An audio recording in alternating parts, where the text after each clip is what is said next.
یہ جو 295C کا قانون ہے نا، یہ ایسا لگتا ہے کہ شدت پسند مولویوں کے ہاتھ میں دشمنی نکالنے کا ایک کھلواڑ بن چکا ہے. جب چاہو جس پہ چاہو توہین رسالت کا الزام لگاؤ اور عمر قید کی سزا کے لیے پھر جج پہ تھانے پہ دباؤ ڈالو.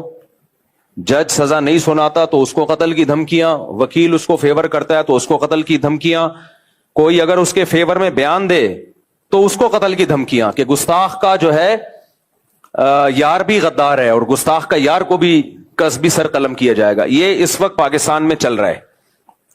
مجھے ایسا لگتا ہے کہ اس قانون کی وجہ سے نا ایک دن کوئی بھی مولوی باہر نہیں ہوگا، سب ایک دوسرے پہ الزام لگا لگا کے سب ایک دوسرے کو اندر کر چکے ہوں گے، اور جو سیکولر لبرل لوگ ہیں جو حقیقی گستاخ ہیں وہ لائف کو انجوائے کر رہے ہوں گے، اور سارے مولوی ایک دوسرے پہ الزام لگا لگا کے، سارے مولوی نہ کہیں مذہبی اسکالر، سارے مذہبی اسکالر کہاں ہوں گے؟ اندر. بریلویوں کو دیوبندیوں سے چھیڑا ہے تو انہوں نے دیوبندیوں کی گستاخانہ عبارتیں نکالی ہوئی ہیں کہ یہ دیوبندی اشرف علی رسول اللہ کلمہ پڑھایا، یہ گستاخ، یہ دیوبندیوں کے پیچھے نماز نہیں ہوتی، یہ سارے گستاخ رسول ہیں. ان کو ٹھڑک ہے ان سے بھی، جو بریلویوں میں متشدد لوگ ہیں، ہر بریلوی کی بات نہیں کر رہا، جو متشدد ہیں بریلویوں میں معتدل لوگ بھی ہیں، تو امام حرم کے پیچھے نماز نہیں پڑھتے کہ یہ گستاخ رسول ہیں، یہ وہابی ہیں گستاخ رسول ہیں. تو انہوں نے اپنی ٹھڑک پوری کی یہ وہابیوں کو گستاخ رسول قرار دے کے. صحیح ہے نا؟ ان کے اس تلوار سے جو حقیقی گستاخ ہیں وہ بچے ہوئے ہیں، ان کو کوئی نقصان نہیں. تو نمازیں پڑھنا چھوڑ دیں، گستاخ رسول ہے گستاخ رسول ہے. پھر اہل حدیثوں کے خلاف کسی نے ٹھڑک نکالی، ان کی کوئی عبارتیں نکالی، یہ گستاخ رسول ہے. حالانکہ وہ بھی نام تو بہر اللہ رسول کا لیتے ہیں، دعویٰ تو ان کا بھی یہی ہے کہ ہم اللہ رسول کو فالو کرتے ہیں، تو وہ بھی مذہبی لوگ ہیں. بریلویوں کا بھی دعویٰ ہے کہ ہم عاشق رسول ہیں. پھر دیوبندیوں نے کچھ عبارتیں نکالی کہ تمہارے والوں نے بھی تو یہ لکھا ہوا ہے. تو یہ سارے گستاخی کے فتوے مولوی ایک دوسرے پہ لگا رہے ہیں. پھر انجینئر علی مرزا صاحب کا ظہور ہوا، جن کو ان کے فینس کہتے ہیں اس صدی کے مجدد اعظم. یہ مر گئے تو اسلام کو بہت بڑا نقصان ہوگا. انہوں نے فرقوں کی دکانیں بند کی. جتنے گستاخیوں کے فتوے انجینئر علی مرزا نے لگائے دوسروں پہ، وہ سارے ریکارڈ توڑ دیے اس نے. اتنے فتوے تو میرا خیال ہے بریلویوں نے کسی پہ نہیں لگائے، اہل حدیثوں نے نہیں لگائے. اس کا تو کام ہی یہ تھا کہ اشرف علی رسول اللہ گستاخ. ہم بیان کر رہے ہیں انجینئر صاحب وہ خواب کی بات تھی اور بیداری میں غیر اختیاری طور پہ زبان پہ آئی ہے. ان کا مقصد ختم نبوت کا انکار نہیں تھا، لیکن نہیں، نہ انجینئر مانے نہ اس کے فین مانے، کہہ رہے نہیں یہ دیوبندی گستاخ ہیں. پھر چشتی رسول اللہ وہ گستاخ. یہ سارے فتوے کس کے ہیں؟ گستاخیوں کے. یہ انجینئر علی مرزا کے فتوے ہیں. اس نے کہا چشتی رسول اللہ گستاخ، اپنے نام کا کلمہ پڑھایا. ہم نے ایکسپلین کیا بھائی معین الدین چشتی بہت بڑے بزرگ تھے، ان سے پوچھا جائے گا کہ معین الدین چشتی صاحب آپ کی بات کا مطلب کیا تھا. اشرف علی تھانوی نے کلمہ پڑھوایا تو پوچھا جائے گا حضرت آپ کی بات کا مطلب کیا تھا. انجینئر نے کہا نہیں، مطلب نہیں. جب بابوں کی باتیں آتی ہیں تو یہ لوگ مطلب تلاش کرتے ہیں، اپنے بابوں کو ڈیفینڈ کرتے ہیں. بابے تے شاہی کوئی نہیں، میرے نبی جیسا تے ہے ہی کوئی نہیں. یہ نعرے لگائے نہیں لگائے انجینئر نے. معین الدین چشتی رحمت اللہ علیہ کی بات آئی، بھائی وہ بڑے اللہ والے بزرگ تھے، لاکھوں لوگ ان سے اسلام فائدہ اٹھایا. تو ان سے پوچھا جائے کہ اس کا مطلب کیا ہے، تو ان کی کتابوں میں ان کے مریدین نے بتایا بھائی وہ ختم نبوت کے قائل تھے. ہم نے بھی اس کا مطلب بتایا اور صحیح مطلب بتایا، کیونکہ ان سے پوچھا جائے گا نا آپ کی بات کا مطلب کیا ہے. انجینئر کے جو فینز ہیں، اسٹوڈنٹس ہیں، انہوں نے کہا نہیں بابوں کا دفاع مت کرو، کسی بات کا کوئی مطلب نہیں ہوتا، جو لکھا ہے وہی مطلب ہے. تو آج اپنے جال میں صیاد آ گیا، خود پھنس گیا ہے.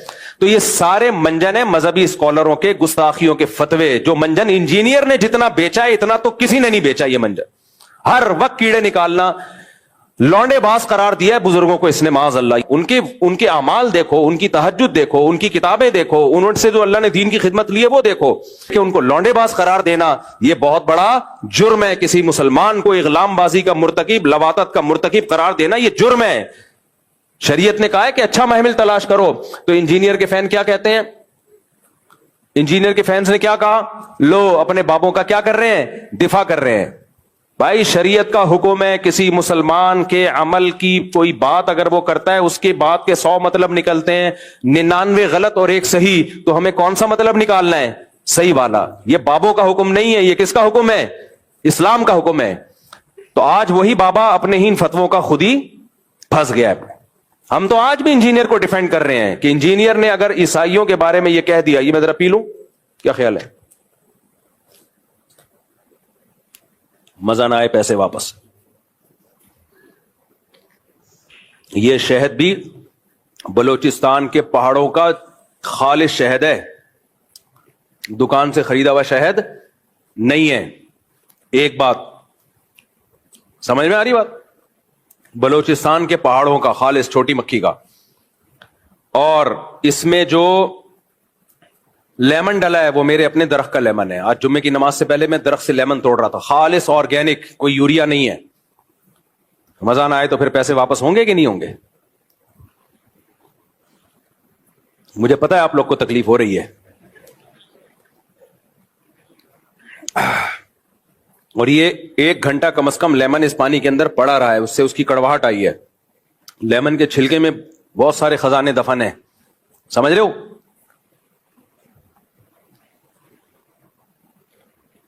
آہا ہا ہا. چلو آگے, اللہ نظر بس سے بچائے. خیر, کیا بات کر رہا تھا بھائی میں؟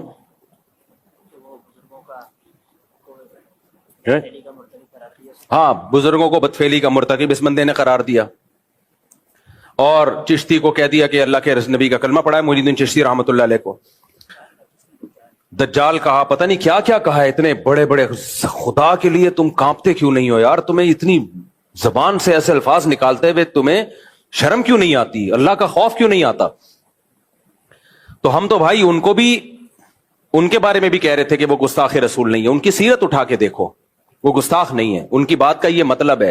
اور آج ہم انجینئر کو بھی ڈیفینڈ کر رہے ہیں کہ انجینئر نے اگر یہ کہہ دیا کہ عیسائی ہمارے نبی صلی اللہ علیہ وسلم کو معاذ اللہ نقل کفر دجال کہتے ہیں, تو اس پہ یہ اعتراض تو کیا جائے گا کہ عیسائی ایسا کہتے ہیں کہ نہیں کہتے.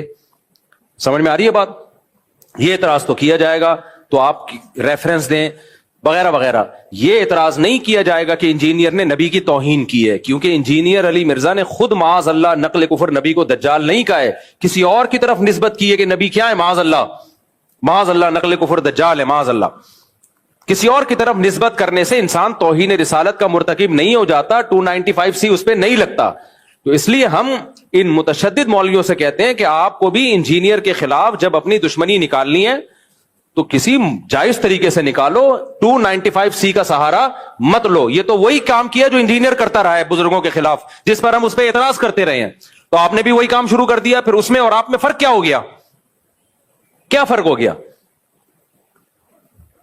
تو یہ بالکل نہیں بنتا اس موقع پہ 295C. اور جو مولوی اس پہ خوش ہو رہے ہیں نا کہ نہیں نہیں 295C میں ہم اس کو لٹکوائیں گے, بھائی پھر آپ بھی جب کسی کا کلمہ کفر نقل کریں گے نا, جن لوگوں نے جا کے FIR کٹائی, انہوں نے کیا کہا کہ انجینئر نے نبی کے بارے میں یہ الفاظ کہے ہیں, تو انہوں نے بھی تو نقل کیے نا, تو پھر ان پہ بھی 295C لگاؤ کہ یہ انجینئر کے بارے میں کہہ رہے ہیں, انہوں نے ایسا کیا. پھر میں اگر یہ بات نقل کر رہا ہوں تو مجھ پہ بھی لگاؤ. پھر تو میرے بھائی, تو میں کہہ رہا ہوں کہ یہ 295C کا قانون, یہ قانون بالکل درست ہے, ہم اس قانون کے خلاف نہیں ہیں, لیکن اس کو مولویوں نے, جو متشدد مولوی ہیں, انہوں نے کھلواڑ بنایا ہوا ہے, تماشا بنایا ہوا ہے. اس کو تماشا بننے نہیں دینا ہے. میں سمجھا پا رہا ہوں اپنی بات؟ کچھ متشدد مولویوں کی اپنی ٹھڑک ہے, جو انہوں نے دشمنی نکالنی ہے, تو اس کے لیے 295C جیسے مقدس قانون کا سہارا لے رہے ہیں. وہ یہ 295C کی توہین ہے, میں سمجھتا ہوں اس قانون کی توہین ہے یہ. جب چاہو منہ اٹھا کے جس کو چاہو گستاخ رسول قرار دے دو. جب بھی کوئی شخص کلام کرتا ہے, شریعت اس کو مہلت دیتی ہے کہ اس سے اس کی بات کا مطلب پوچھا جائے گا کہ تمہارا مقصد کیا تھا. جنید جمشید نے جب کوئی کلام کیا, اس سے پوچھا جانا تھا کہ آپ کا مقصد کیا تھا, اس کو ایکسپلین تو کرنے دیتے. فوراً فتویٰ لگا دیا اس نے, حضرت عائشہ کی توہین کی, اور جو ایئرپورٹ پہ اس کے ساتھ اشر ہوا. یہ بہت بڑا مسئلہ بن چکا ہے.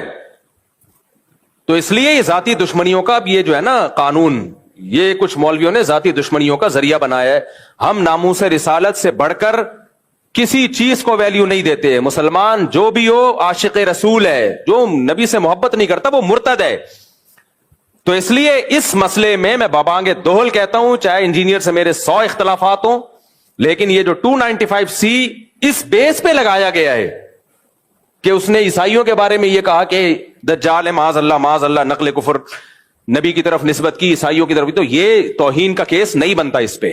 سمجھ میں آ رہی ہے بات کہ نہیں آ رہی ہے؟ ہاں, انجینئر نے اس کے علاوہ بہت ساری فضول باتیں کی ہیں. مولانا عمران صفدر صاحب ہیں, قیصر احمد راجہ صاحب ہیں, آپ ان کی ویڈیوز دیکھ لیں. عمران صفدر صاحب نے تو ایک ایک کچے چھٹے کھولے ہوئے ہیں, اور کس قدر بد کلامی کی ہے صحابہ کے بارے میں, کس قدر بد زبانی کی ہے صحابہ کرام کے بارے میں. تو اس پہ آپ ایکشن لیں, اس پہ ہم بھی آپ کے ساتھ ہیں. لیکن یہ جو بنا دیا ہے کہ جی عیسائیوں کے بارے میں یہ کہا, اچھا کچھ لوگ یہ کہتے ہیں کہ اس نے عیسائیوں کے بارے میں یہ کہہ دیا کہ عیسائیوں نے معاذ اللہ ہمارے نبی کو دجال کہا ہے, تو عیسائیوں کی زندگیوں کو اس نے غیر محفوظ کر دیا پاکستان میں. یہ کسی حد تک اس بات کی میں لاجک ہو سکتی ہے کہ عیسائیوں کی زندگیوں کو اب کچھ متشدد لوگ اٹھیں گے, عیسائیوں کو نہ مارنا شروع کر دیں. حالانکہ ایسا ہوگا نہیں. عیسائی 4 آدمی تھوڑی ہیں, پوری مسیح برادری ہے, اور وہ منع بھی کر رہے ہیں بھائی ہم نہیں کہتے نبی کو معاذ اللہ, ہم دجال نہیں کہتے. لیکن مان لیا جائے تو جس نے یہ 295C کا پرچہ کٹایا ہے انجینئر کے خلاف, اس نے انجینئر کی جان کو بھی تو غیر محفوظ کر دیا نا. پھر اس کے خلاف بھی احتجاج ہونا چاہیے.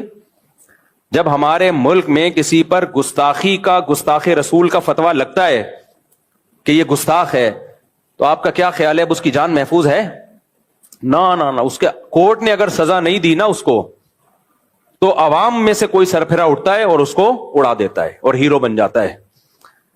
تو یہ 100 اختلافات انجینئر علی مرزا سے ہمارے, لیکن انسانی خون سے, انسانی جانوں سے کھیلنا یہ اسلام کا حکم نہیں ہے. اور ایک اہم ترین بات علماء کرام اور مفتیان کرام کے لیے, ویسے بھی میں آپ کو بتاؤں, یہ آپ سوال اگر کسی بھی بڑے دارالافتاء میں لکھ کے بھیجیں, مثال کے طور پر انجینئر نے جو الفاظ استعمال کیے نا عیسائیوں کی طرف نسبت کی, آپ جامعۃ الرشید میں فتویٰ بھیجیں, آپ بنوری ٹاؤن میں فتویٰ بھیجیں, آپ بنوریا میں بھیجیں, آپ دارالعلوم کرنگی میں بھیجیں, جامعہ فاروقیہ میں, یا بریلویوں کے کسی بڑے معتبر ادارے میں, کوئی بھی اس پہ گستاخی کا حکم نہیں لگائے گا. سمجھ میں آ رہی ہے بات؟ کوئی بھی معتبر دینی ادارہ اس بیس پہ نہیں کہے گا کہ اس نے گستاخی کی ہے, کسی اور بیس پہ کہہ دے کوئی اور بات. تو اس لیے اگر آپ نے 295C کا پرچہ کرانا ہے تو یہ پرچہ نہیں بنتا, اس پہ نہیں بنتا پرچہ. سمجھ میں آ رہی ہے بات؟ کہ میں ڈیفینڈ نہیں کر رہا اس کو, میں یہ نہیں کہہ رہا وہ صحابہ کے بارے میں بہت اچھا بولتا ہے, اس نے تو جو بکواسات کی ہیں وہ دنیا کے سامنے ہیں. مولانا عمران صفدر صاحب کا بھی نیا کلپ سامنے آیا ہے, وہ دیکھ لیں آپ. اور ہاں, ایک اہم بات یہ کہ جب آپ کسی کو گستاخ قرار دے رہے ہیں تو اس کا مطلب آپ اس کو مسلمان قرار دے رہے ہیں یا مرتد قرار دے رہے ہیں؟ بولو. گستاخ رسول مومن ہو سکتا ہے, تو آپ اس کو کافر قرار دے رہے ہو کہ نہیں قرار دے رہے؟ اور حدیث میں کیا آتا ہے, اگر تم کسی کو کافر کہو اور وہ نہ ہوا تو وہ کفر کا وہ کہاں لوٹے گا؟ تمہاری طرف لوٹے گا. اور پوری امت کے علماء کا اجماع ہے, اس میں کوئی دیوبندی بریلوی کا فرق نہیں ہے. شیعہ ہو, سنی ہو, دیوبندی ہو, بریلوی ہو, حنفی ہو, شافی ہو, مالکی ہو, حنبلی ہو, پوری امت کا اس مسئلے پر اجماع ہے. اور آج سے نہیں صدیوں سے اجماع ہے کہ ایک آدمی کے کلام ایسا کلام کیا جو کفریہ کلمہ ہے, لیکن اس کی بات کے 100 مطلب نکالے جا سکتے ہیں, 99 مطلب نکلتے ہیں کفر والے. ایک مطلب ایسا ہے کہ جس میں تعویل کر کے مسلمان بنایا جا سکتا ہے اس کو. پوری امت کا اجماع ہے کہ وہ ایک مطلب لیا جائے گا اس کا, کیونکہ اسلام میں کسی مسلمان کو کافر قرار دے دینا یہ اس کو قتل کرنے سے زیادہ بدتر ہے. لا یجرمنکم شنآن قوم علی الا تعدلوا, قرآن کے الفاظ ہے, اے ایمان والوں کسی کی دشمنی تمہیں عدل و انصاف سے نہ روکے. اگر آپ کو کسی سے دشمنی ہے تو یہ نہیں کہ اسلامی حکام ہی آپ چینج کر دیں. تو انجینئر سے تو ہمیں یہ شکایت ہے کہ آپ بھی انجینئر کے جو فینز ہیں نا ان سے تو ہمیں یہ شکایت ہے کہ آج آپ اپنے بابا کا دفاع, میں تو دفاع کر رہا ہوں انجینئر کا, میرا بابا نہیں ہے وہ, لیکن آپ کس منہ سے دفاع کر رہے ہو؟ اب آپ کہہ رہے ہو نا اس کا یہ مطلب نہیں تھا, اس کا یہ مطلب تھا, تو ہم بھی تو یہی کہتے تھے اشرف علی تھانوی کا یہ مطلب نہیں تھا, یہ مطلب تھا, معین الدین چشتی کا یہ مطلب نہیں تھا, یہ مطلب تھا. اور جو بابوں کے واقعات ہیں جن میں آپ نے ان کو معاذ اللہ اغلام بازی کا مرتکب قرار دے دیا, ہم کہے وہ بڑے نیک بزرگ تھے, ان کا یہ مطلب نہیں تھا کہ وہ اس میں مبتلا تھے. مبتلا ہوتے اتنے بڑے بڑے بزرگ پبلک کے سامنے یہ کام نہ کر رہے ہوتے, لیکن آپ نے کہا نہیں مطلب کچھ نہیں ہے. مفتی طارق مسعود اپنے بابوں کا دفاع کر رہا ہے, تو آج آپ کا تو منہ ہی نہیں ہے اپنے بابے کا دفاع کرنے کا, آپ کا تو منہ سرے سے ہے ہی نہیں. ہمارا پھر بھی منہ ہے, ہم اپنے بابوں کا بھی دفاع کر رہے تھے اور تمہارے بابے کا بھی دفاع کر رہے ہیں.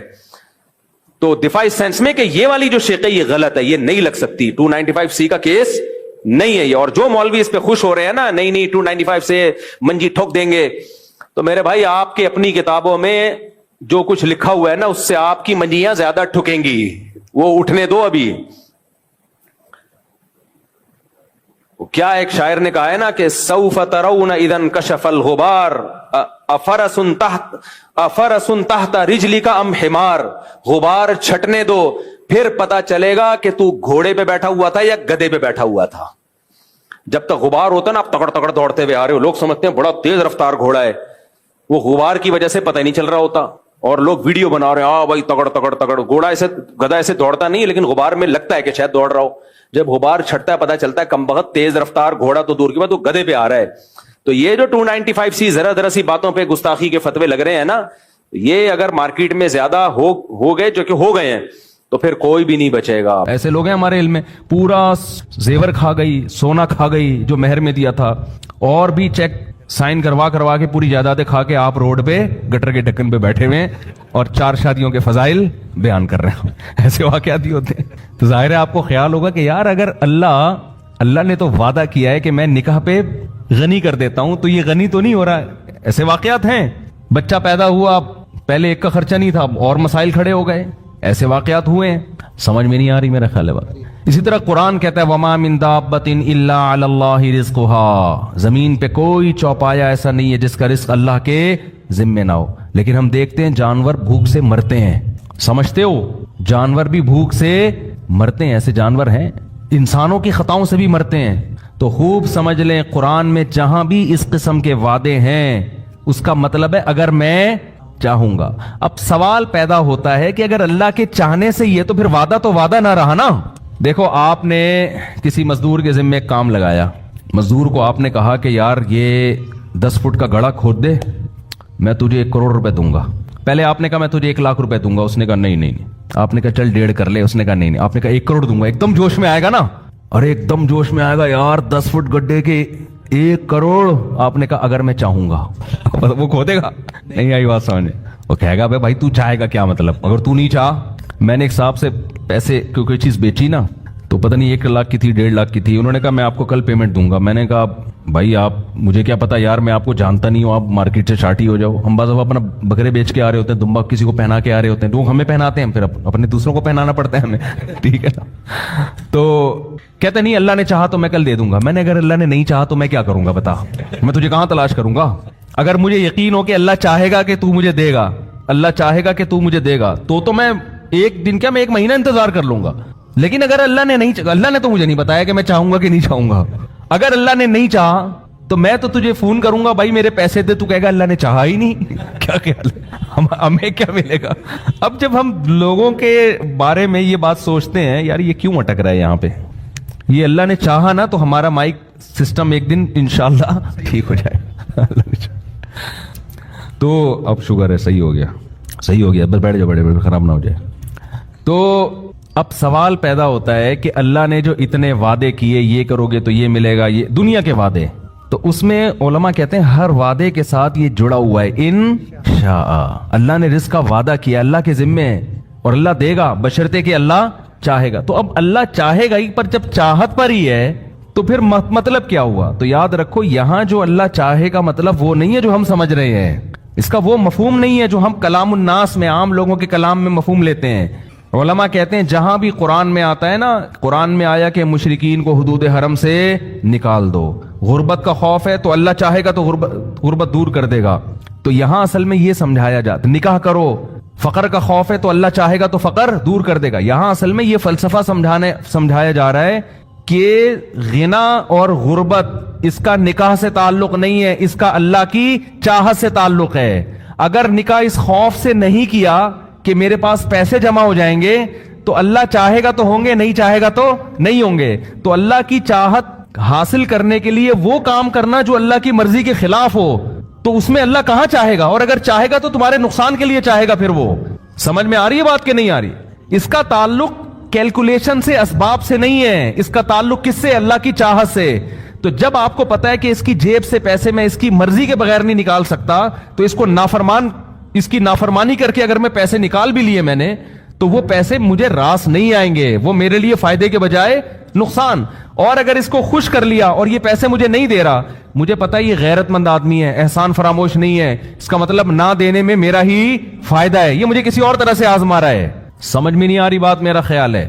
اس کی مثال ایسے جیسے گناہ, دیکھو رشوت لینے میں پیسے ملتے ہیں زیادہ, حرام کاری میں پیسے زیادہ ملتے ہیں کہ نہیں ملتے, حلال میں اکثر پیسے کم ملتے ہیں انسان کو. لیکن جب آپ نے ناجائز کر کے پیسہ کمایا اور اللہ نے دیا آپ کو, تو یہ یوں سمجھ لیں کہ یہ وہ مٹھائی ہے جس کے اندر زہر کی گولی رکھ کے آپ کو کھلایا جا رہا ہے. یہ اللہ خوش ہو کے نہیں دے رہا, تو اس میں خیر کی توقع آپ نہ رکھیں. اور آپ نے حلال پہ قناعت کر لی اور بالفرض رزق نہیں مل رہا, تو یہ وہ زہر ہے جو دیکھنے میں زہر لگ رہا ہے لیکن یہ اینٹی بایوٹک ہے, یہ آپ کی اصلاح کے لیے, آپ کو فائدہ پہنچانے کے لیے, اس میں خیر ہے. یہ کڑوی گولی آپ کے فائدے کے لیے ہے, اور وہ میٹھا لڈو اس کے دشمن اگر مٹھائی کھلا رہا ہے تو وہ مٹھائی میں خیر نہیں ہو سکتی. دوست اگر آپ کو کریلے کا جوس بھی پلا رہا ہے تو آپ کی شوگر لیول کو کنٹرول کرنے کے لیے پلا رہا ہے. نہیں آئی بات میرا خیال ہے سمجھ میں. تو یہ جو قرآن کہتا ہے نا نکاح کرو, اگر غریب ہو گئے اللہ مالدار کر دے گا, اس کا مطلب ہے کہ دولت اور امیری کا تعلق اللہ کی چاہت سے زیادہ ہے, شادی بیاہ سے نہیں ہے. تو اگر تم نکاح نہیں کرو گے عین ممکن ہے اللہ اس سے بھی زیادہ غریب کر دے, اس سے بھی زیادہ غریب. اور نکاح کرنے کے بعد بھی اگر غریب کر رہا ہے تو چاہتا تو اللہ تو امیر کرنا تھا, کیونکہ اللہ نے وعدہ امیری کا کیا ہے. لیکن اگر غریب کر رہا ہے اس میں کوئی مصلحت ہے, وہ مصلحت تمہیں بنانا, تمہارے گناہوں کو معاف کرنا, تم میں توکل پیدا کرنا اور ناکامی کے نقشوں میں کامیابی پیدا کرنا ہے. دیکھو اس کی سادہ سی مثال میں آپ کو بتاؤں, قرآن میں اس کی بہت مثال ہے اس فلسفے کو سمجھانے, کیونکہ ایمان سے اس کا تعلق ہے. جب ایمان نہیں ہے تو یہ چیزیں سمجھ میں نہیں آئیں گی. اس کی بہت آسان مثال, موسیٰ علیہ الصلاۃ والسلام کے بارے میں قرآن کہتا ہے کہ فرعون کے محل میں رہ کر بھی انہوں نے اللہ کی اطاعت کی, اللہ کی نافرمانی بولو نہیں کی نا نافرمانی. اگر موسیٰ علیہ السلام فرعون کی بات مان کے چلتے تو فرعون کے محل میں بڑا زبردست ٹھکانہ ملتا. آپ کو کیا خیال ہے؟ عزت ملتی, شہرت ملتی, سب کچھ. لیکن قرآن کہہ رہا ہے فلما بلغ اشدہ واستوى آتیناہ حکما وعلما وکذالک نجزی المحسنین. جوانی کی دہلیز پر قدم رکھا, ہم نے علم اور حکمت سے نوازا. ہم نیک لوگوں کو ایسے ہی علم اور حکمت دیتے ہیں. پیسے نہیں ملے, کیا مل رہا ہے؟ علم اور حکمت. تو نیکی کے صلے میں علم اور حکمت مل رہی ہے. اب آپ دیکھیں کام بظاہر سارے الٹے ہونا شروع. ایک تو فرعون کو پتا چل گیا کہ یہ بنی اسرائیل کے ہیں, وہ ویسے ہی ہوشیار ہو گیا ان سے. فرعون ہوشیار ہو گیا کہ نہیں ہو گیا؟ یار یہ تو بنی اسرائیل کا بچہ میں نے پالا ہے, یہ تو میرے دشمن قوم کا ہے. اب ہونا یہ چاہیے تھا موسیٰ علیہ السلام سے کوئی ایسا کام نہ ہوتا جس سے فرعون کی دشمنی میں کمی کے بجائے اضافہ ہو. ایسا ہی ہونا چاہیے نا, لیکن کام سارے الٹے ہو رہے ہیں. موسیٰ علیہ الصلوۃ والسلام نے مکہ مارا فرعونی قوم کے آدمی کو لڑائی چھڑوانے کے لیے. قطعاً ارادہ نہیں تھا, دنیا میں ایسا ہوتا بھی نہیں ہے کوئی مکے سے ہی مر جائے, ایسا ہوتا بھی نہیں ہے. مکہ مارا اور بندے کا انا للہ ہو گیا. اب بتاؤ کوئی وہاں ہوتا وہ کہتا یار یہ کیا مسئلہ ہے یار. ایک طرف تو اللہ نے وعدہ کیا کہ نیک لوگوں کے ساتھ میں اچھا سلوک کرتا ہوں, اور موسیٰ علیہ السلام کی والدہ بھی کہتی ہیں اے اللہ تو نے ایک طرف میرے بچے کو صندوق سے نکال کے بچایا اور یہ کیا اور یہ غلطی کروا دی. مکے میں اتنا ان کے میرے بیٹے کی تو ایسی کوئی نیت تھی نہیں. قتل ہو گیا بھائی, اور قتل بھی کس کا ہوا ہے؟ فرعون کے بندے کا قتل ہوا ہے. بچنے کا کوئی چانسز نہیں ہے, پہلے ہی چھپتے پھر رہے ہیں. چلو بات چھپ گئی. دوپہر کے وقت غفلت کا وقت تھا, سارے قیلولہ کیا کرتے تھے اس زمانے میں. قرآن کہہ رہا ہے کسی کو پتا نہیں چلا. اور بنی اسرائیلی وہ مخبری نہیں کرے گا کیونکہ وہ موسیٰ علیہ السلام ان کی قوم کے تھے, اس کو پتا تھا بھائی انہوں نے جان کر نہیں کیا, میں اپنے بندے کو بچاؤں گا. وہ بھی چپ. موسیٰ علیہ السلام بھی آرام سے سکون سے, ٹھیک ہے بھائی ختم ہو گیا قصہ, بس ایک بندے کی لاش ملی ہے, پتہ ہی نہیں چل رہا کس نے کیا ہے. اگلے دن موسیٰ علیہ السلام کی نیت اپنے بندے کو پکڑنے کی. دوبارہ دیکھا نا, وہی بنی اسرائیلی کسی دوسرے فرعونی سے جھگڑ رہا ہے. اب موسیٰ علیہ السلام کا ارادہ ملامت کی موسیٰ علیہ السلام نے اپنے بندے کو کہ تیرا کام ہی پھڈے بازی ہے. کل اس سے لڑ رہا تھا, آج تو موسیٰ علیہ السلام کا ایسا کوئی ارادہ نہیں بندہ پکڑے, اور اللہ سے دعائیں بھی پوری رات مانگی ہوں گی اللہ مجھے اس مصیبت سے بچا لے. تو اللہ جواب میں کیا کہے گا؟ اللہ کہتا ہے جو دعا مانگتا ہے میں اس کی دعا قبول کرتا ہوں. کیا خیال ہے؟ تو اللہ نے موسیٰ علیہ السلام سے وعدہ کیا ہوگا آپ کو اس کی مصیبت سے میں کیا کروں گا؟ بچاؤں گا. لیکن ان شئتو, اگر میں چاہوں گا, نہیں چاہوں گا تو اس سے بڑی مصیبت میں ڈالوں گا. لیکن اس مصیبت میں ڈالنا آپ کو بنانے کے لیے ہوگا, آپ کو برباد کرنے کے لیے نہیں ہوگا. یہ سب چیزیں چھپی ہوئی ہیں یہاں پہ, نظر نہیں آ رہی ہیں. لیکن حضرت موسیٰ کا ایمان ہے, وہ سمجھ رہے ہیں جو ہو رہا ہے اللہ کی طرف سے صحیح ہو رہا ہے بس. تو موسیٰ علیہ الصلوۃ والسلام نے جب اپنے قوم کے آدمی کو ڈانٹا کہ تو روزانہ پڈے کرتا ہے, اور قریب گئے اس کو لڑائی چھڑوانے کے لیے, تو اپنی قوم کا آدمی گھبرا گیا, وہ ڈر گیا کہ کل اس کو تھپڑ مارا ہے, آج کس کو ماریں گے, مجھے ماریں گے. تو فوراً نالائق چیخ گیا کہ اے موسیٰ تو چاہتا ہے مجھے قتل کر جیسے تو نے کل بندہ مارا ہے. بات فوراً کیا ہو گئی, پھیل گئی. اب بتاؤ یہ حالات سدھر رہے ہیں بگڑ رہے ہیں؟ بگڑ رہے ہیں نا حالات, الٹی کہانی چل رہی ہے. اور پھر بالآخر مخبری ہو گئی. پھر موسیٰ علیہ السلام نے اللہ سے بڑی دعائیں مانگی ہوں گی. شکر ہے کوئی تعویذ والے کے پاس نہیں گئے, کوئی روحانی علاج والے کے پاس نہیں گئے. یار میرے تو سارے کام الٹے ہی ہو رہے ہیں, سارے کام ہی الٹے ہو رہے ہیں میرے. پہلا کام کہاں سے الٹا ہونا شروع ہوا؟ صندوق میں حضرت موسیٰ کی ماں نے اللہ کے حکم سے اپنے بیٹے کو ڈالا, فرعون سے بچانے کے لیے, نہ کہ فرعون کے پاس پہنچانے کے لیے. پہلا کام الٹا یہاں سے شروع ہوا کہ وہ صندوق کھولا ہی فرعون نے. ہے بھائی سوچو نا, اے اللہ تو کہہ رہا تھا میں تیرے بچے کو بچاؤں گا, اس سے اچھا تو میں بچا لیتی. ہے بھائی, اس سے اچھا تو میں لے کے بھاگ جاتی کہیں. تو نے کہا اس کو صندوق میں ڈال دو, دریا کے حوالے کر دو. ولا تخافی ولا تحزنی انا رادوہ الیک وجاعلوہ من المرسلین, ہم اس کو تیری گود میں پہنچا کے چھوڑیں گے اور ہم اس کو پیغمبر بنا کے چھوڑیں گے. یہ جاعلوہ کا مطلب بنائیں گے نہیں, بنا کے چھوڑیں گے, یہ الفاظ ہیں. لیکن کیسے بنائیں گے؟ جیسے ہم چاہیں گے, آپ کے حساب سے نہیں بنیں گے یہ پیغمبر. آپ کا ماں کی تو یہ خواہش ہے یہ جائیں اور اگلے اسٹیشن سے واپس میری گود میں آ جائیں دوبارہ, ٹھیک ہے نا. جیسے ہم چاہتے ہیں کہ قرآن کہہ رہے ہیں نا نکاح کرو اللہ غنی کرے گا, تو بندہ کہتا ہے ادھر میں نے شادی کی, ادھر میرے اکاؤنٹ میں 25 لاکھ روپے کوئی فوراً ڈال کے چلا جائے, نکاح کرتے یہ ہو جائے. ایسے نہیں ہوگا, ہوگا ویسے جیسے اللہ چاہے. بس آپ نے اللہ پہ توکل کرنا ہے. بھائی میں نے اللہ کی مرضی, آپ نے حمل نہیں گرانا, کوئی بات نہیں میرے پاس کھانے کو روٹی نہیں ہے, کوئی بات نہیں, لیکن اب میں بھی تو زندہ ہوں نا, تو وہ میرے بچے کو بھی اللہ زندہ رکھے گا, کرے گا. وہ کیسے کرے گا یہ اس کا مسئلہ ہے. مجھے اس بیس پہ حمل روکنے کی اجازت نہیں ہے. یہ اسلام کی تعلیمات ہیں, بس صبر کرنا ہے, کوئی بات نہیں. افغانستان میں اگر افغان لوگ غربت کی وجہ سے حمل روکتے تو کیا آج اتنے لاکھوں جوان اسلام دشمن قوتوں سے لڑنے کے لیے پیدا ہوتے؟ وہاں پہ تو مر چکے تھے, ختم ہو چکے تھے. انہوں نے کہا کوئی بات نہیں, بھوکے ہیں, کھانے کو کپڑا نہیں ہے, پہننے کو لباس نہیں, کوئی بات نہیں, نسل نہیں روکنی ہے. وہی بچے کلاشن کوفیں لے کر جوان ہوئے ہیں اور وہی پھر اپنے باپ کی معیشت میں ترقی کا ذریعہ بن رہے ہیں. اس میں توکل فرض ہے آپ پر. تو خیر موسیٰ علیہ الصلوۃ والسلام, پہلا کام الٹا کیا ہوا کہ موسیٰ علیہ السلام کی ماں کہہ سکتی تھی اللہ تو نے تو کہا تھا کہ میں بچاؤں گا, یہ بچانا ہے, ادھر پہنچا دیا. یہ تو فرعون, اور فرعون کا ارادہ تھا قتل کرنے کا, وہ تو بچ گیا اتفاق سے, ٹھیک ہے نا. اور اب جب اس محل میں پل کے جوان ہو گیا تو اب بندہ مر گیا, یہ دوسری غلطی. چلو مر گیا, چھپی رہتی نا بات, لوگوں کو تو پتا نہیں تھا. اے اللہ تو اس بنی اسرائیلی کا منہ کسی طرح بند کروا دیتا کہ وہ نہ بولتا, اس نے بول دیا اور بات دنیا میں پھیل گئی. یہ تیسرا کام الٹا ہو رہا ہے. حضرت موسیٰ کی ماں نے ایک دن بھی اللہ سے شکایت نہیں کی. کیوں بھائی؟ کامیاب اللہ کرے گا لیکن ہمارے طریقے سے نہیں. اللہ کا بھی ایک اخپل طریقہ ہے, سمجھ رہے ہو؟ اللہ اخپل طریقے سے چلے گا.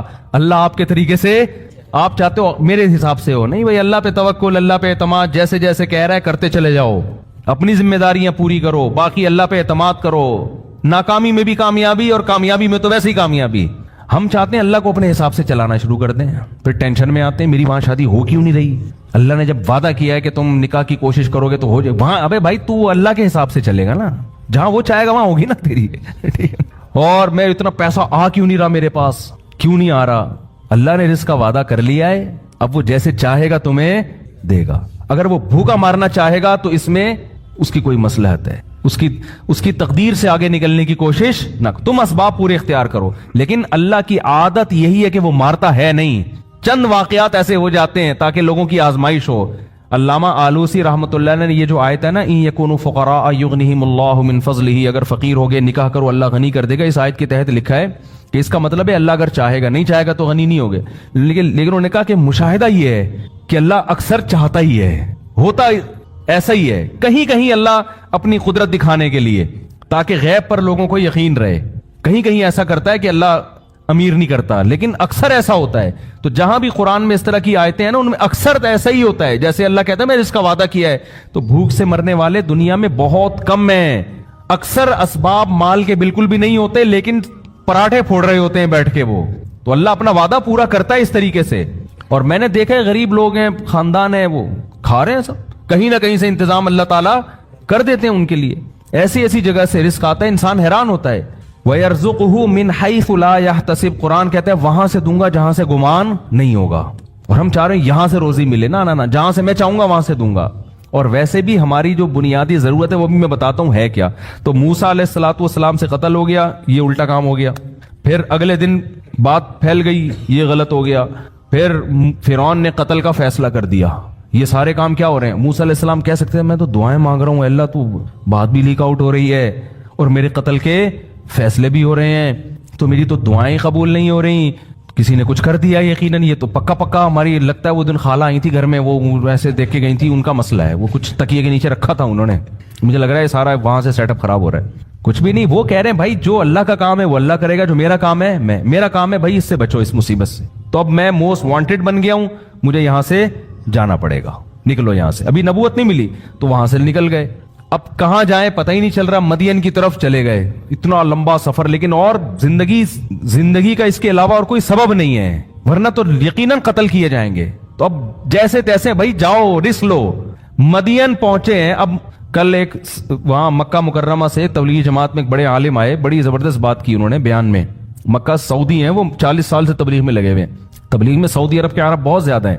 تو انہوں نے بڑی پیاری بات کی. انہوں نے کہا دیکھو اللہ سے ہوتا ہے, اللہ کے غیر سے. تبلیغ والے یہی کہتے رہتے ہیں نا. اس کے لیے بڑی پیاری مثال دی انہوں نے موسیٰ علیہ السلام کی. انہوں نے کہا آپ بتاؤ, آپ کے گھر میں کوئی ایسا رشتہ لے کر کوئی بندہ آئے رشتہ لینے کے لیے جو دوسرے کنٹری کا ہو اور موسٹ وانٹیڈ ہو, وہاں سے بھاگا ہوا ہو, اس ملک میں اس پہ قتل کا مقدمہ ہو, روزگار نہ ہو اس کے پاس, اس کے نہ ابا آئے نہ اماں آئے نہ بہن نہ بھائی.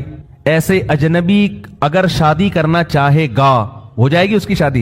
یہاں تو پڑوسیوں کو نہیں دے رہے ہوتے لوگ 30 سال سے جانتے ہیں لوگ. کہیں گے بھائی تو پہلے شناختی کارڈ دکھا, نادرا سے وہ کنفرم کریں گے بندہ یہ انگوٹھے کے حساب سے یہی شناختی کارڈ بنتا بھی ہے کہ نہیں بنتا, بالکل اجنبی.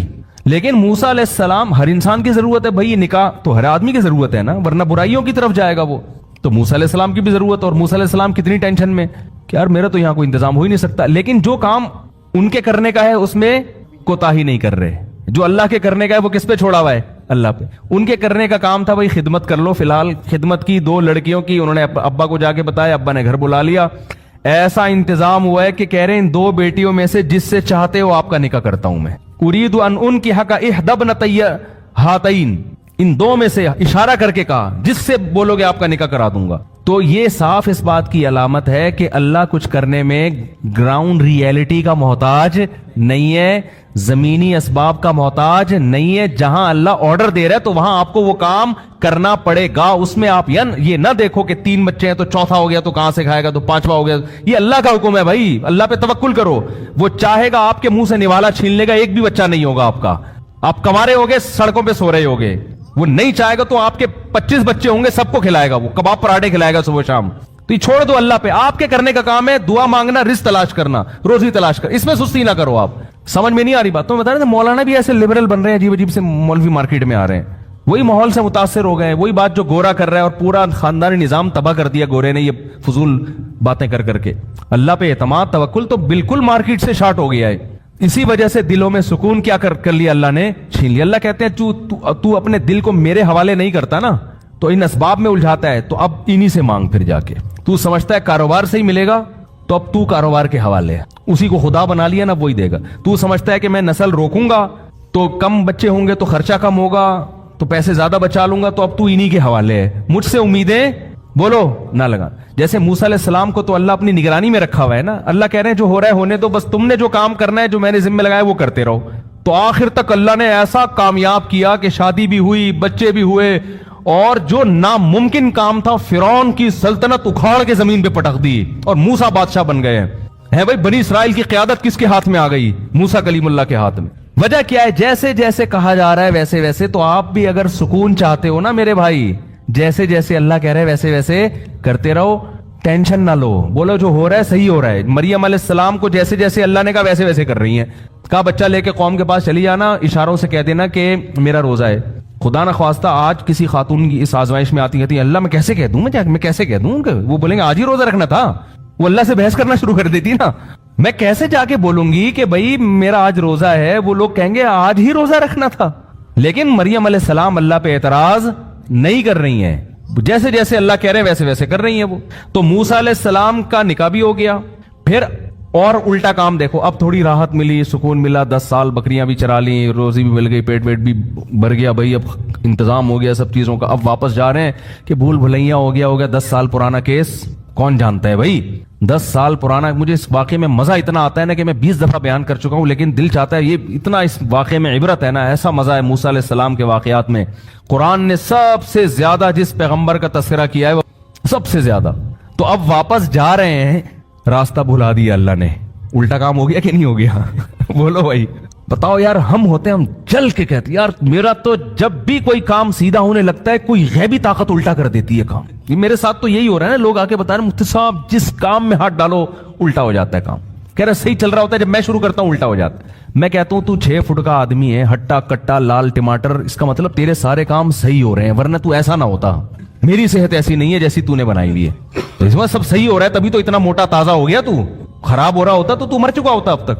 لیکن دیکھتے ہی نہیں کہ نعمتیں کیا ہیں, بس جو آزمائشیں ہیں ان کو ہوا بنایا ہوا ہے, جو اللہ کی نعمتوں کی برسات ہے ان کے بارے میں سوچتے ہی نہیں ہے. تو موسیٰ علیہ السلام کو اللہ نے کیا کر دیا, راستہ بھلا دیا. اب ہم ہوتے ہم کہتے ہیں ابے یار, او شٹ, یہ زبان سے گندا سا لفظ نکالتے. یہ تو مسجد میں نکالنا بھی میرا خیال ہے جائز نہیں, لیکن مجبور ہوں میں سمجھانے کے لیے. ہم کیا کہتے ہیں, 10 سال بعد آدمی اپنی ماں سے ملنے جا رہا ہے اپنی بیوی کو لے کے, تو خوشی خوشی جائے گا نا یار. اب بھول بھلائیاں چپکے سے جائیں گے, کسی گاؤں دیہات میں ہم رہنا شروع کر دیں گے, ہنسی نئی زندگی کا اب ہم آغاز کریں گے, ایک نئی لائف. یہی ہوتا نا. اور سوچتے ہوئے جا رہے ہوتے یار یہاں 10 سال تو بکریاں چرا کے گزار دی, اب ایسا کریں گے وہاں جا کے. میں ہوتا یار دمبوں کا بزنس کرنا ہے بیٹا ہے بھائی, اب کہیں چھپڑ میں سرگودا کے کجلے پالنے ہیں.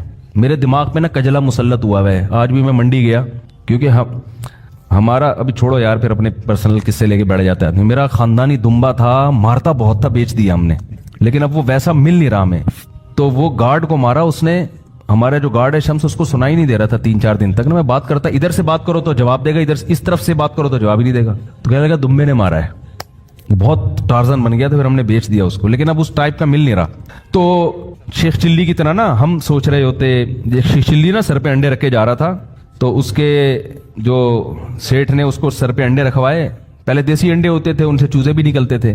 تو شیخ چلی نے سوچا ابے اگر تو یہ انڈے لے کے بھاگ جا تھوڑی دیر کے لیے, فرض کر تو انڈے لے کے نکل لے یہاں سے, یہ 100 انڈے ہیں, بھاگ کے نا کہیں چھپ جانا, ان 100 انڈوں پہ مرغی بٹھانا, مختلف مرغیاں, 100 چوزے نکلیں گے.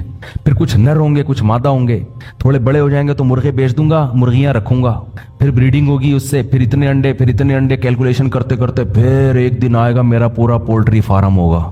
پھر میں مرغیوں کا بزنس سوچتا ہوا جا رہا ہے نا, پھر میرا بزنس پھر ہوتے ہوتے ایک دن آئے گا پیسوں کی ریل پہ, پھر میں کسی خاندانی اچھی مالدار لڑکی سے شادی کروں گا, پھر میرے بچے ہوں گے, پھر میرا بنگلہ ہوگا, پھر بچے ایک دن آئیں گے ابو پیسے, میں کہوں گا چلو بھاگو یہاں سے. جیسے یوں کیا تو انڈے کا ٹکڑا نیچے.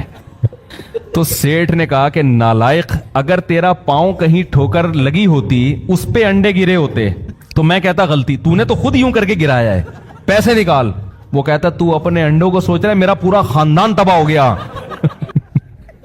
تجھے فکر ہے کمبخت اپنے 100 انڈوں کی, میرا پورا خاندان تباہ برباد ہو گیا, تو انڈوں کو رو رہا ہے. تو یہی چل رہا ہے مارکیٹ میں.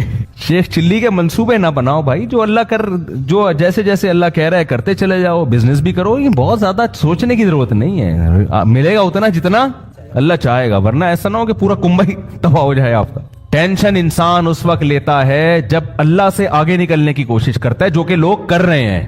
جو کہ لوگ, عورت چاہتی ہے کہ میرا میاں بس مجھے دیتا رہے. نہیں بھائی, اس سے یہ لالچ ہے, آپ کا امیج خراب ہو جائے گا شوہر کی نظر میں. وہ کہے گا میری بیوی لالچی ہے, پیسے پہ نظر لگا کے بیٹھی ہوئی ہے. اس سے ہو سکتا ہے اگر یہ استغنا ہوتا, قناعت ہوتی, اللہ بہت زیادہ, میں ایسے مردوں کو جانتا ہوں ان کے دل اتنے بڑے ہیں, وہ کہتے ہیں مجھے بتاتے ہیں یار اگر میری بیوی میں لالچ نہ ہوتی میں اپنی ساری پراپرٹی اس کے نام کر دیتا, لیکن لالچی ہے, میرا دل نہیں کرتا. اب اس عورت کو کیا پتا کہ تو نے چند پیسوں کی لالچ میں کروڑوں روپے کا اپنا نقصان کر دیا. بعض اولاد قناعت پسند ہوتی ہے, ابا کی جائیدادوں پہ نظر نہیں رکھتی. وہ کہتے ہیں ابا آپ ہم سے لو, باپ کا دل اتنا بڑا ہو جاتا ہے یار میں سب کچھ ان کے لیے, ان کو زندگی میں دے کے چلا جاتا ہے وہ. لیکن وہ باپ کرے گا جس کو اولاد کے بارے میں اطمینان ہوگا کہ میری دولت پہ نظر نہیں ہے, یہ میری خدمت کرتے ہیں اللہ کے لیے. لیکن جب باپ کو یہ احساس ہونا شروع ہو جاتا ہے نا یہ لالچی ہیں، ایسے باپ ہم نے دیکھے ہیں، وہ کہتے ہیں سارا ٹرسٹ میں دے دو، انکم بختوں کے 1 روپیہ نہیں دوں گا، اور روڈ پہ پھر رہے ہوتے ہیں وہ، اور بالکل صحیح ہوتا ہے ایسے بچوں کے ساتھ۔ تو بھائی اللہ تو اس سے زیادہ، یہ اللہ کا تو اس سے زیادہ ہے۔ اللہ کہتے ہیں مجھ سے ناجائز طریقے سے چھیننے کی کوشش کرو گے دیوالیہ نکال دوں گا تمہارا، اگر دوں گا بھی نا تو دل سے سکون چھین لوں گا۔ دولت کا مقصد سکون ہوتا ہے۔ دیکھو اللہ اگر ظاہری میں دولت چھینتا رہتا ہے نا تو آزمائش ختم ہو جاتی۔ ہم کہتے ہیں وہ ناجائز کرتا ہے، دیکھو اتنا، وہ تو غریب ہے اور حلال کمانے والے اتنے کروڑ پتی، تو اللہ نے ظاہری طور پر دولت حرام کمانے والوں کو بھی دی ہے، لیکن سکون اللہ نے ان سے چھین لیے۔ جا کے دیکھو گھروں کے اندر، ہم تو اتنے کیسز آتے ہیں، میاں بیوی میں محبت نہیں ہے، اولاد میں، بیوی شوہر مرنے والے انگوٹھے لگوا کے اپنی جائیداد اپنے نام کرا لی، صحیح ہے نا؟ ایسی ایک بزرگ نے ایک بڑا اچھا واقعہ سنایا، بہت زبردست، کہ تقویٰ کسے کہتے ہیں؟ عورت کو ایسا ہونا چاہیے، تقویٰ اسے کہتے ہیں۔ یہ سوچ بن جائے نا تو بڑی سکون کی زندگی۔ تو وہ انہوں نے ایک واقعہ بتایا کہ ایک آدمی نے کہیں چھپ کے شادی کر لی، پرانے زمانے کا واقعہ ہے، اور پہلی بیوی کو نہیں بتایا۔ جب شادی کی ہے تو موت سے چند دن پہلے بتا دیا ہوگا، یا پتہ چل گیا ہوگا، یا پتہ چلنے کی وجہ سے ہی مرے ہوں گے، واللہ عالم۔ بہرحال وہ انا للہ ہو گیا ان کو، جیسے ہی پتہ چلا ان کا چانس یہی ہوتا ہے کہ جب پتہ چلے گا تو اب آپ کی زندگی کے دن بہت تھوڑے سے رہ گئے، صحیح، انتقال ہو گیا۔ اب وہ عورت کہیں گاؤں دیہات میں دوسری زوجہ رہتی تھی، تو پہلی کو خیال آیا کہ ٹھیک ہے میرے میاں نے صحیح کیا، غلط کیا، لیکن وراثت میں اس بیوی کا حصہ بہرحال بنتا ہے۔ آج کل یہ سوچ نہیں ہے، بھئی شرن یہ میرے لیے حرام ہوگا اگر میں اس کا حصہ کھاؤں۔ تو جو اس کی وراثت کا بڑا کروڑ پتی آدمی تھا، وہ حصہ لے کر گئی ہے اس دوسری زوجہ کے پاس۔ وہ یہ کہہ بھی سکتی تھی کہ تو چھپ کے کیا ہے نا، ہم تھوڑی ذمہ دار ہیں، ہمیں تھوڑی بتایا تھا۔ اس کے پاس حصہ لے کے گئی وہ۔ یہ جب خدا کا خوف ہوتا ہے نا، لالچ نہیں ہوتی، تو ایسے ہوتا ہے، اور ایسے لوگوں کے لیے اللہ پھر رزق کے دروازے الگ طریقے سے کھولتا ہے۔ اس کو میں ابھی حدیث سناتا ہوں، اس پہ کیسے اللہ غیب سے رزق کے دروازے کھولتا ہے۔ اللہ پہلے آزماتا ہے کہ حرام کی طرف مت جاؤ، حرام میں اگر ملے گا بھی نا سکون گیا، لالچ، ہوس، یہ چیزیں انسان میں پیدا ہو جاتی ہیں۔ تو جب وہ اس کے پاس گئی اور کہا کہ بھائی میرے میاں نے کی ہوئی تھی، ہمیں پتہ چلا، اور اب میں تمہاری وراثت نہیں کھا سکتی، جتنا میرا حصہ اتنا ہی تمہارا، وہ بھی کتنی خاندانی۔ اس نے کہا کہ آپ کے شوہر نے مجھے 3-4 مہینے پہلے طلاق دے دی تھی۔ مسئلہ یہ ہے کہ شوہر اگر 1 یا 2 طلاقیں دے اور بیوی کی عدت ہو تو عدت کے دوران عورت کو وراثت ملتی ہے، پھر اگر مرض موت میں طلاق دے دے، اب وہ ایک الگ مسئلہ ہے، لمبی بحث ہے، تو کبھی کوئی مبتلا ہو تو پوچھ لے۔ میں اس لیے کہہ رہا ہوں کہ ایسا نہ ہو وہ لوگ میرے بیان کو ایک مسئلہ بنا کے بھی پیش کر دیتے ہیں، لیکن عدت بھی ختم ہو چکی تھی، تو انہوں نے اس بات کا بتایا نہیں تھا، لہذا میں ان کی زوجہ نہیں ہوں، میرا حصہ نہیں۔ کیسی خاندانی عورتیں تھیں کہ نہیں تھیں، وہ الگ بات ہے، ٹینشن